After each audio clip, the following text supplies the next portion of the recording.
The first case was reported in the Yanawa district in March 2024. Grandmother Samsri discovered the protective cylinder for her grandson Tan's birth name. He began speaking in fragments of different dialects, mimicking the mannerisms of strangers on the street, crying tears that smelled of the canal. He wasn't possessed by one spirit. He was a vessel without a lock, a house with all doors and windows blown open, letting the psychic winds of the entire city flow through him. The theft wasn't of an object, it was of a soul's anchor. And Tan was just the first address to be wiped clean on a rapidly growing list. Within weeks, the hollowing became an epidemic. The victims shared no social or financial links. The only pattern was intimate and terrifying. The thefts always occurred from the home altar, the most protected personal space. The scrolls from public temples were untouched. This indicated a precision strike, not random spiritual crime. The hollowed ones gathered in silent, eerie groups in city parks, passively absorbing the emotions of passers-by. They didn't beg or speak coherently. They echoed. Speak to one in anger, and they'd whisper back your own most shameful secret in your mother's voice. They had become living mirrors, reflecting the city's hidden psyche. Their stolen names leaving voids that now filled with collective noise. Investigation led to a radical splinter group of tech-savvy former monks, the Sangha of Wires. Rejecting asceticism, they believed enlightenment lay in mastering the man-made spiritual landscape. Their revelation, Bangkok's modern infrastructure, sewers, fiber optics, subway tunnels unconsciously followed the ancient, knotty channels of earth energy. They had mapped this vessel grid, a stolen true name, when ritually burned and its ash mixed with blessed silicon, could create a soul address, a coordinate on this grid where a consciousness could be rerouted. They weren't thieves. They were spiritual telecom engineers, and they had just discovered how to unlist a number from the karmic directory and sell the line to the highest bidder. The Sangha's clients were Asia's ultra-wealthy, obsessed with legacy, and terrified of the unknown after death. For a fortune, they purchased not a new body, but a subscription. Using a modified version of the technology that hollowed a victim, they could, for limited periods, experience the world through the senses of their purchased vessel. Tasting street food with young taste buds, feeling rain on untired skin. It was the ultimate virtual reality, powered by a real, living human puppet. Their ultimate goal was a full transmigration upon physical death, a permanent takeover of the vacant vessel, cheating reincarnation. They were buying not just life extension, but a specific, curated human experience. The transaction medium was a name ash drive. The stolen scroll was ritually burned, and the ash, containing the unique psychic resonance of the name, was fused with rare conductive salts into a crystalline data chip. This chip was both a key and a cage. It granted the buyer access to the vessel's sensory grid while simultaneously acting as a prison for the buyer's own consciousness during the connection. But the process was imperfect. Residual echoes of the original owner's memories, flashes of trauma, love, hunger, would bleed into the user's experience, creating a addictive, haunting melange of lives. The elite weren't just buying a new body. They were becoming hauntingly, irrevocably homesick for someone else's past. The grid had an overseer it had not accounted for, the primal spirit of the Chao Phraya, May Nam Chao Phraya. The river, the city's lifeblood and main spiritual channel, perceived the engineered trafficking of souls through its waters, via the sewer Nadi confluence, as a profound pollution. It began to react.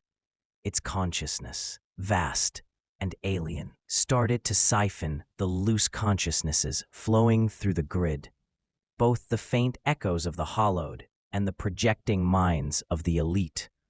It didn't consume them, it assimilated them, adding their memories, desires, and fears to its own timeless, watery mind.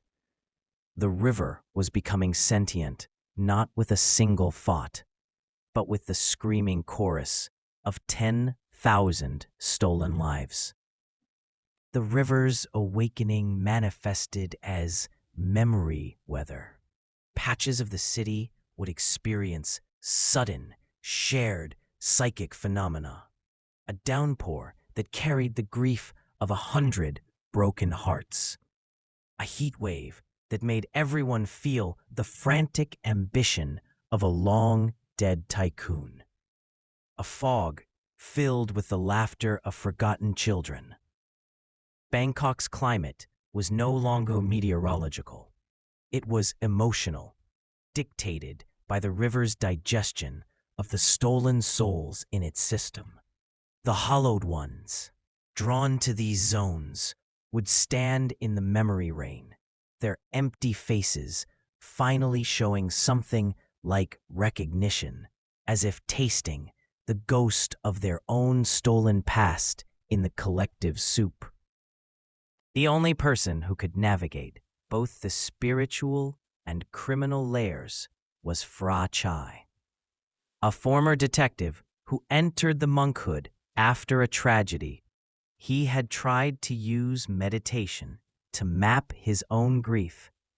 Instead, he accidentally mapped the city's pain. He covered one eye to see only the spiritual layer. The tattoos on his body were not for protection, but a psychic cartography of the vessel grid's pressure points. He understood the river's anger. He also knew the Sangha of wires weren't evil. They were dangerously naive children, playing with cosmic fuses. His goal was not to arrest, but to unplug the grid before the river's consciousness, fed by so much stolen life, fully solidified and decided to flood the city, not with water, but with the crushing weight of all its digested memories. Chai's plan was a form of mystical hacking. He couldn't destroy the grid without killing the hollowed ones, whose souls were now entangled in it. Instead, he would corrupt the signal. Using synthesized frequencies based on contradictory mantras and corrupted sacred texts, he aimed to flood the grid with nonsense data.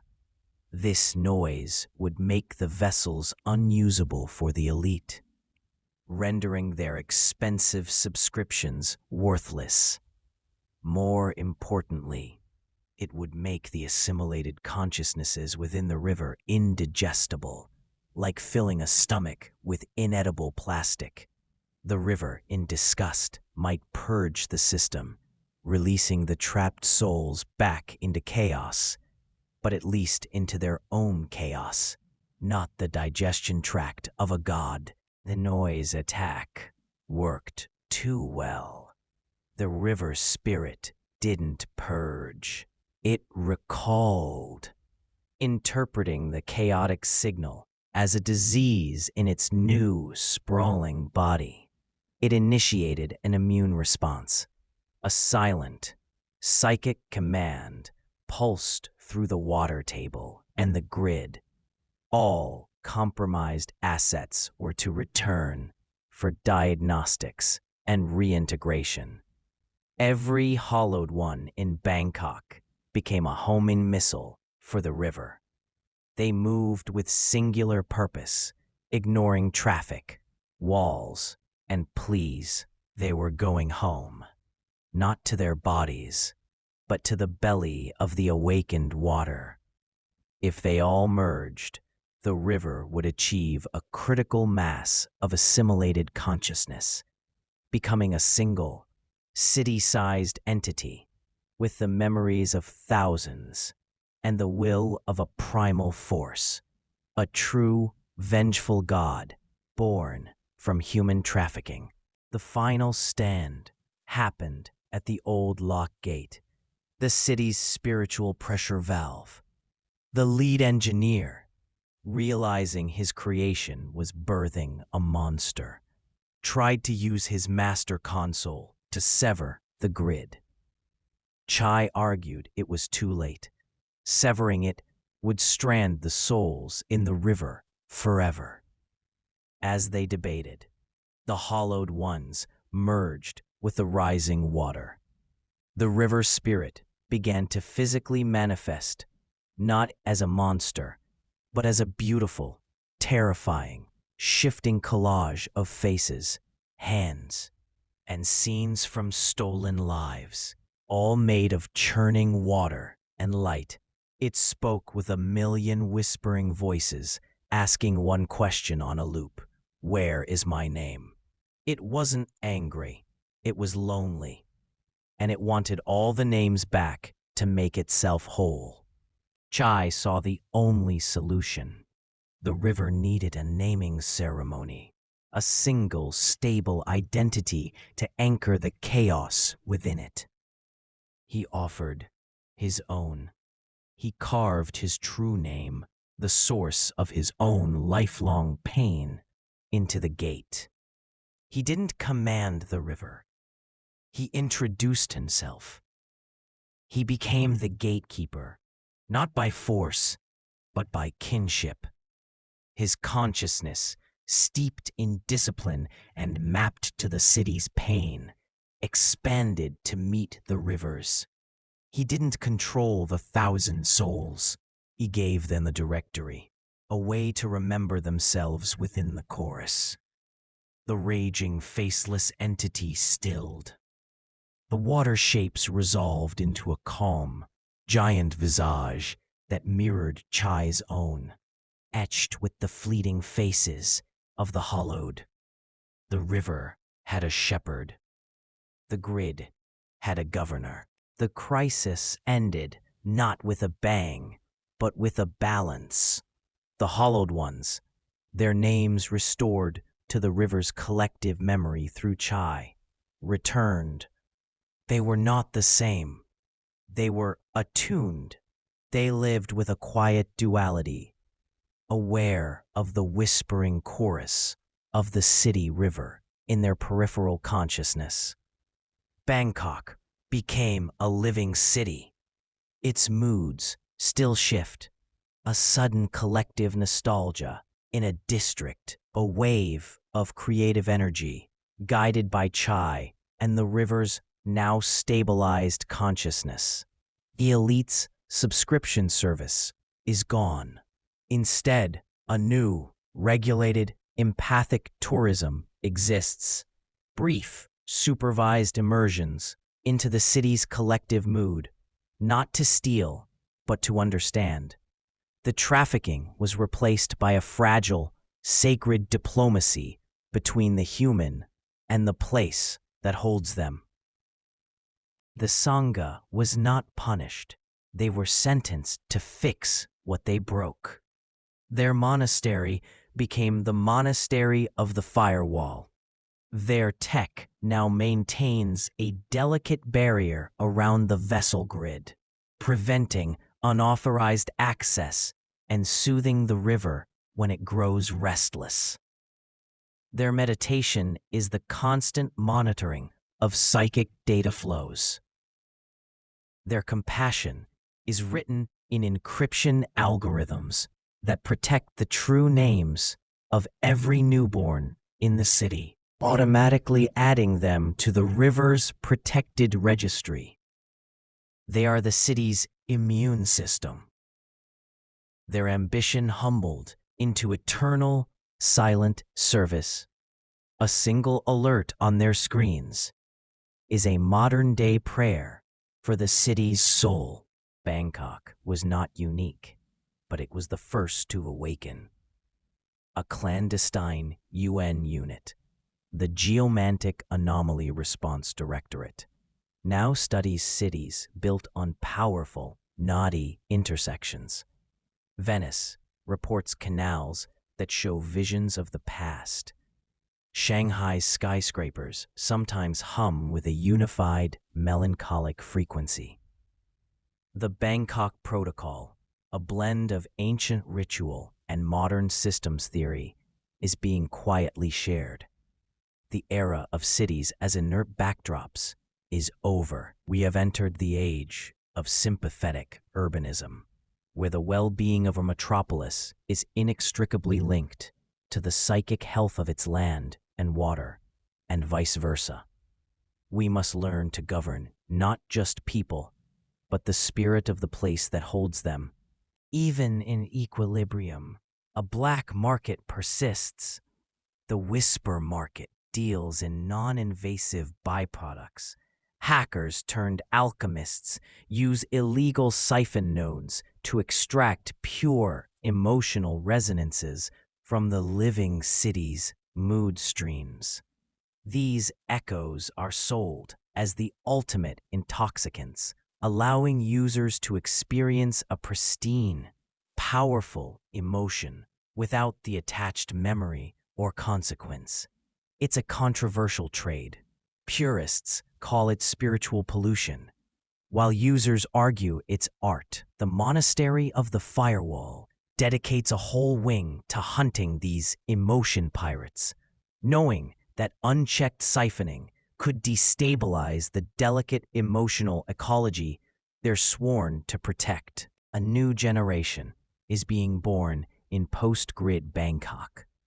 Children with an innate connection to the living city. They are the resonant born. Their first words are sometimes in forgotten dialects. Their dreams are often verified historical events they couldn't know. They are not possessed. They are perfectly tuned to the city's psychic background hum. Schools are adapting, teaching contextual meditation to help them filter the signal from the noise of the past. Some see them as the next step in human evolution. Others fear they are not entirely human anymore, but hybrids. The first true citizens of a city that is now alive and aware. An unexpected institution emerged, the Archivists of the Echo. Their mission is to curate the river's memory. When a coherent memory packet, a full scene from a past life, surges into the city's consciousness, an archivist is dispatched to experience and document it. They don't write reports. They translate the sensations into art, music, or immersive recordings. This living archive is becoming the city's true history, told not by the victors, but by every soul that ever loved, suffered, or dreamed within its bounds. It's messy, contradictory, and profoundly healing. A lost street vendor's pride is given as much weight as a king's decree. Corporations have found a way to commodify the new normal. Psyche-derived products are all the rage. real estate companies use emotion-scaped showrooms imbued with feelings of home and success siphoned from peaceful districts. Restaurants offer nostalgia tasting menus with flavors pulled from the city's collective palate memory. While regulated, it creates an ethical minefield. Is it cultural celebration or exploitation? The attuned are often hired as emotional sorcerers, a role that walks the line between shaman and corporate consultant, ensuring the sourcing is done respectfully and doesn't drain a neighborhood's psychic character. As the living gate, franchise existence is a constant balancing act. Every major crime, every act of mass joy or grief in the city feeds into the river, and he feels it all. He is the filter, not a block. His duty is to metabolize sharp, toxic traumas into something the collective consciousness can process without being poisoned. It is a perpetual, quiet sacrifice. He cannot afford a moment of personal despair, for his own sadness could ripple out and color the mood of an entire district. His monastic detachment is no longer spiritual practice. It is critical infrastructure maintenance for the soul of a metropolis. To manage the city's emotional equilibrium, a new civic ritual was established: the tidal mood. During times of collective stress, after a tragedy, or before a tense election, people are encouraged to offload non-essential anxieties into the river via ceremonial data chips. The river, guided by chai, absorbs these emotions, dilutes them within its vastness, and returns a sense of calm perspective. It's a form of communal psychohygiene, acknowledging that the city is a shared mind that needs care. The ritual transforms passive citizens into active participants in the psychic ecosystem, fostering a profound, new kind of civic responsibility. Not all of Bangkok is integrated. Places built with pure exploitation, with no regard for the land's spirit, or sites of such profound, unreconciled trauma can become unnamed.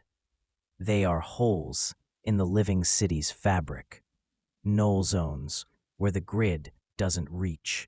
These zones are dangerous. Without the river's stabilizing consciousness, they become playgrounds for raw, chaotic psychic energy, poltergeist phenomena, reality glitches. The attuned feel a terrifying emptiness there.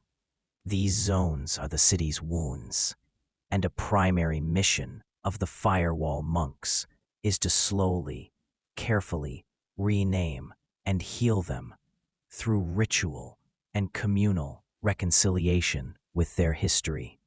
For long-term expatriates, life in the living city is uniquely disorienting.